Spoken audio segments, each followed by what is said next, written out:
নদীর তীরে অবস্থিত এই যুগল কিশোর মন্দিরটি জ্যৈষ্ঠ মাসে আড়ংঘাটা যুগল কিশোর মন্দির সংলগ্ন এলাকায় প্রতি বছর বড় মেলা বসে, যা স্থানীয়ভাবে যুগল কিশোর মেলা বা যুগলের মেলা নামে পরিচিত।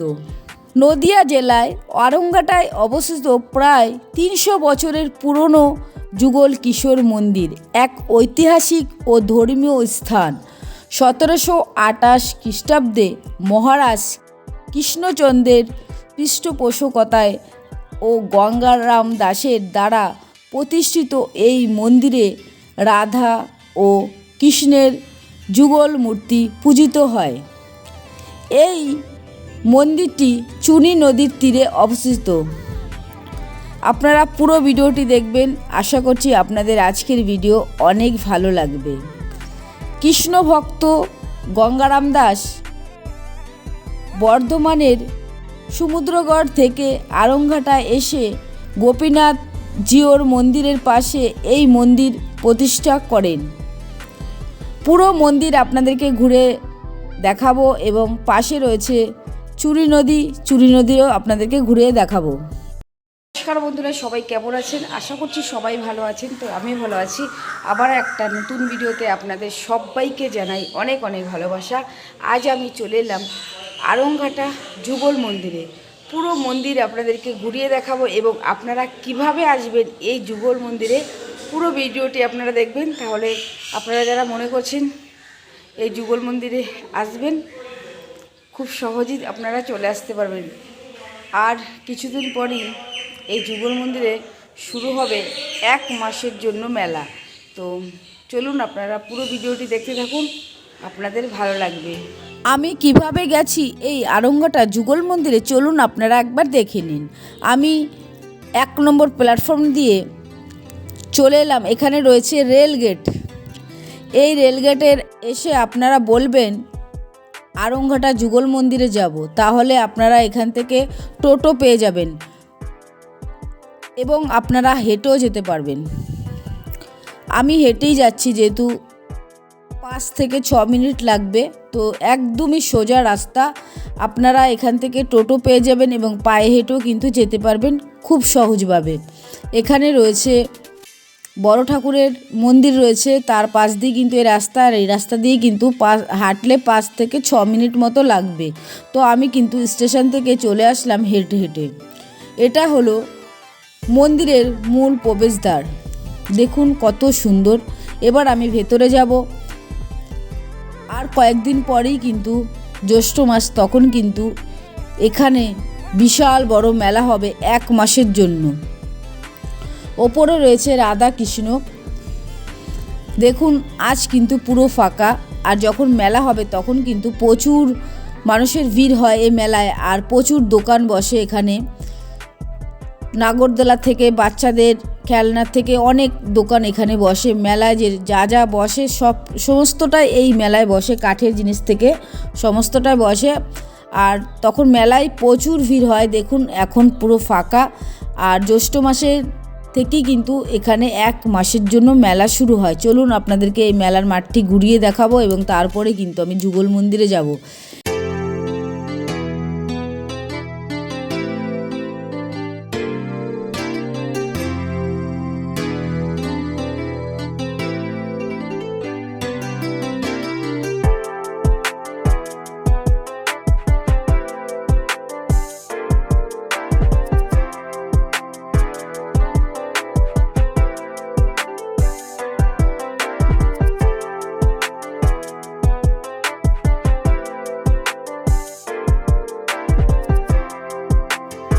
আড়ংঘাটা গ্রামটি নদিয়া জেলায় ধানতলা থানায় অন্তর্গত।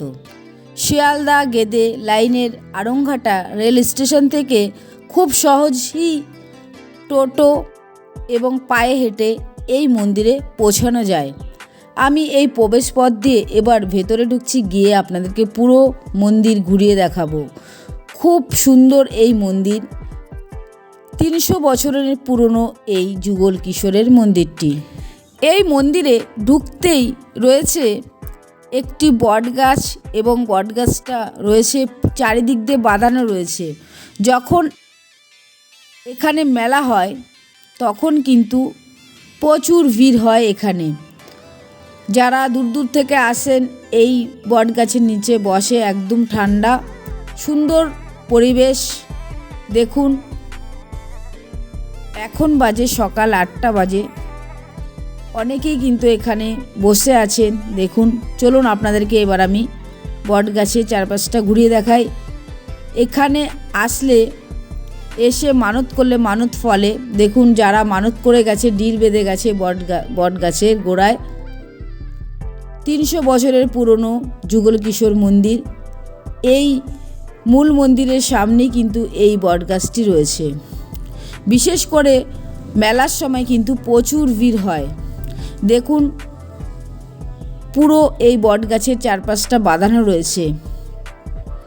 চলুন আপনাদেরকে এবার আমি মন্দির ঘুরিয়ে দেখাবো, আপনারা দেখতে থাকুন।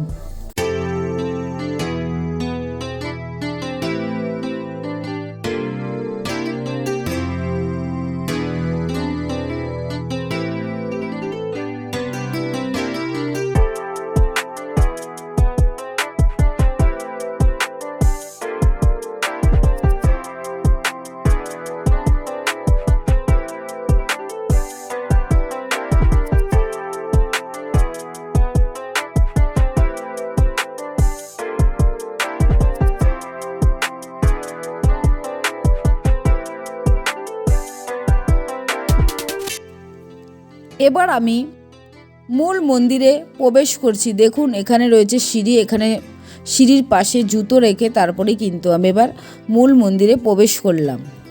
এই মন্দিরে ঢুকতেই রয়েছে একটি বিশাল বড় ঘণ্টা।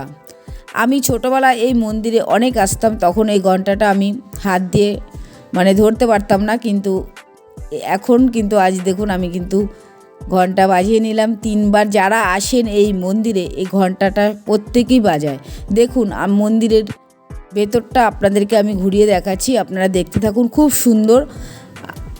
জ্যৈষ্ঠ মাসে এই মন্দিরের পুরো খোলা থাকে ভেতর, আর সব দিন কিন্তু মন্দিরের মধ্যে মূল মন্দিরের পুজো দিয়ে আবার বন্ধ থাকে। তো আমি সকাল সকাল এসেছি আপনাদেরকে ঘুরিয়ে দেখাবো বলে।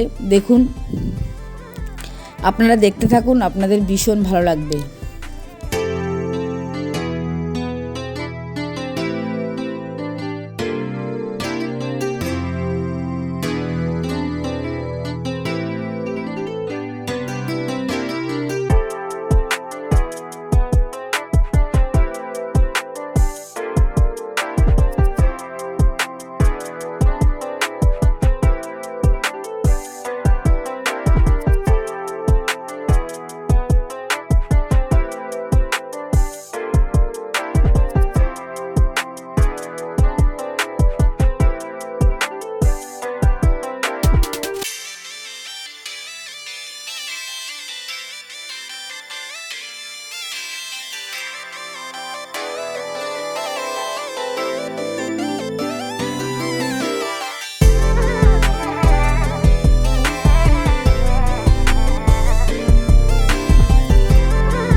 কৃষ্ণ ভক্ত গঙ্গারাম দাস বর্ধমানের সমুদ্রগড় থেকে আরংঘাটা এসে গোপীনাথ জিউর মন্দিরের পাশে এই মন্দির প্রতিষ্ঠা করেন।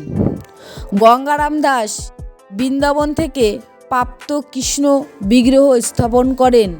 পরবর্তীকালে রাজা কৃষ্ণচন্দ্র মাটি খুঁড়ে প্রাপ্ত রাধিকা মূর্তিটি এই কিশোর মূর্তির বাম পাশে প্রতিষ্ঠা করেন, যার ফলে এই যুগল মূর্তির নামকরণ হয় যুগল কিশোর মন্দির।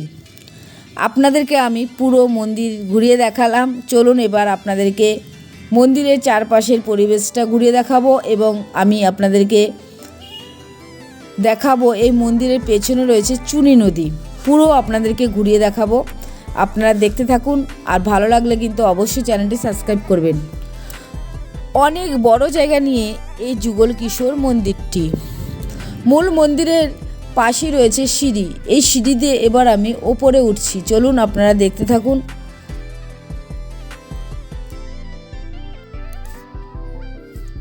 ওপরে উঠে আপনাদেরকে ওপরটা ঘুরিয়ে দেখাবো।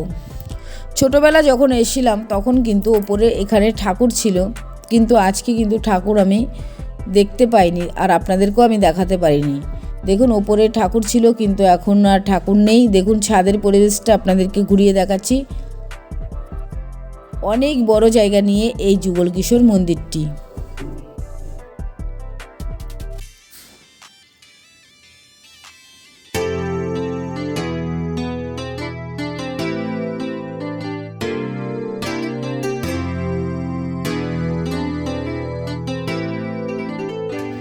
এতক্ষণ ছাদের পরিবেশ আপনাদেরকে দেখালাম, এবার আমি সিঁড়ি দিয়ে নিচে নেমে আপনাদেরকে দেখাবো এই মূল মন্দিরের পেছনেই রয়েছে চুনি নদী।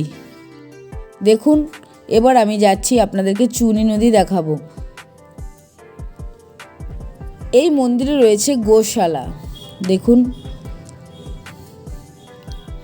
আপনাদেরকে আমি পুরো ঘুরিয়ে দেখাচ্ছি। দেখুন রয়েছে এখানে গোশালা। তো যখন মেলা হয় তখন কিন্তু প্রচুর ভিড় হয় এই যুগল মন্দিরে। অনেক দূর দূর থেকে মানুষ আসেন এই মেলায়।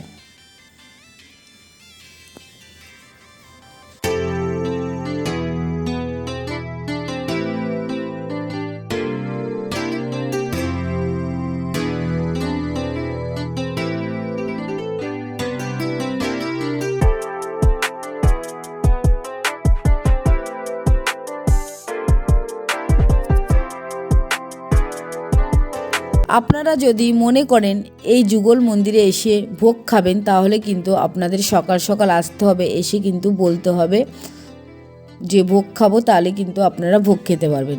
এখন আমি চলে এলাম মন্দিরের পেছনে, চলে এসেছি। দেখুন বন্ধুরা, মন্দিরের পেছনের পরিবেশটা কিন্তু খুবই সুন্দর। এই যে দেখতে পাচ্ছেন বারান্দা, যখন মেলা হয় তখন কিন্তু এই বারান্দায় প্রচুর সাধু সন্ন্যাসীরা এখানে বসেন, খুব ভিড় হয়। এবার আপনাদেরকে আমি দেখাবো চুনি নদী রয়েছে, চুনি নদীর চারপাশটা ঘুরিয়ে দেখাবো, চলুন আপনারা দেখতে থাকুন। মেলার সময় এখানে প্রচুর ভিড় হয়, অনেক দোকান বসে, তখন দাঁড়ানোর জায়গা থাকে না, এত ভিড় হয়। চলুন আপনাদেরকে এবার চুনি নদীর পরিবেশটা ঘুরিয়ে দেখাই, আপনাদের ভালো লাগবে। আপনারা কে কে এসছেন এই আরংঘাটা যুগল মন্দিরে অবশ্যই কিন্তু কমেন্টে জানাবেন।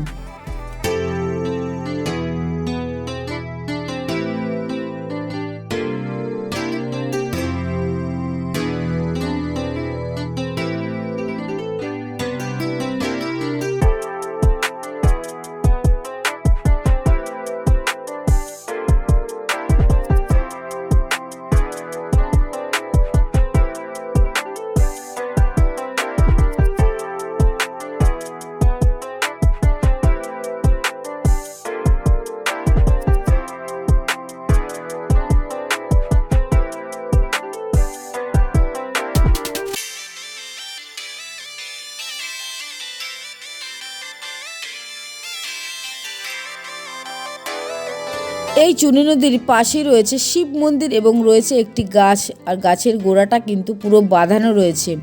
গরমের সময় যারা অনেক দূর দূর থেকে আসে এই গাছের গোড়ায় সবাই বসে থাকে, বিশেষ করে মেলার সময় কিন্তু এই গাছের গোড়ায় অনেক সাধু সন্ন্যাসীরা এখানে বসে থাকেন। আর পাশেই রয়েছে শিব মন্দির, দেখুন এটা হলো শিব মন্দির।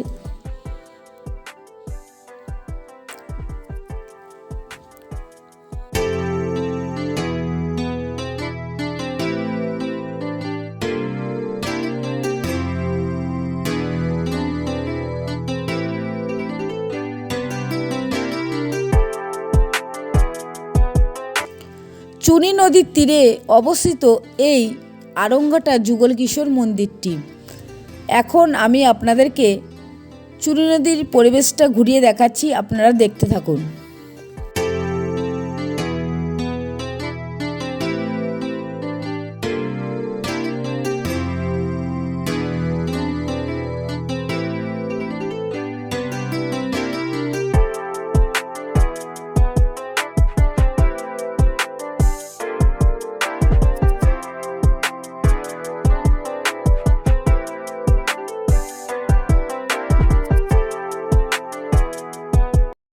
আমি দাঁড়িয়ে আছি চুরি নদীর ঘাটে। এই যুগল মন্দিরে আসলে আপনারা অবশ্যই কিন্তু এই ঘাটটিও একবার ঘুরে যাবেন। যুগল মন্দিরের পেছনেই রয়েছে এই ঘাটটি। দেখুন, ছোটোবেলা খুব আসতাম এখানে, আজকেও চলে এসেছি, আপনাদেরকে পুরো ঘুরিয়ে দেখাচ্ছি।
হরে কৃষ্ণ।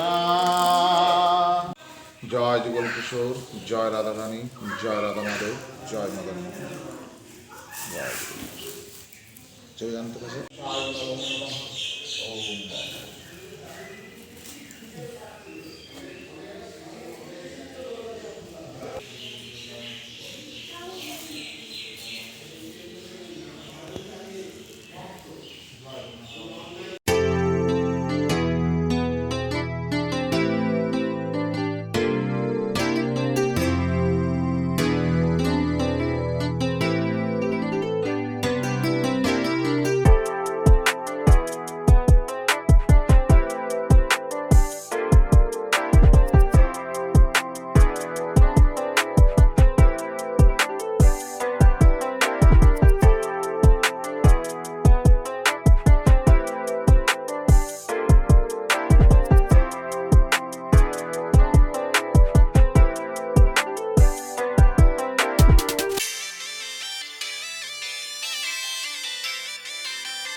কেমন লাগলো আপনাদের আজকের ভিডিও আপনারা অবশ্যই কমেন্ট করে জানাবেন। আপনাদেরকে পুরো আমি যুগল মন্দির ঘুরিয়ে দেখালাম, আপনাদের কেমন লাগলো আপনারা কমেন্টে জানাবেন। আপনারা কীভাবে এই মন্দিরে আসবেন সমস্ত তথ্য থাকলে আজকের এই ভিডিওতে। বন্ধুরা, ভিডিওটি আর বড় করছি না, এখানেই শেষ করে দেব। সবাই ভালো থাকবেন, সুস্থ থাকবেন। সবাইকে অসংখ্য ধন্যবাদ এতক্ষণ ভিডিওটি দেখার জন্য।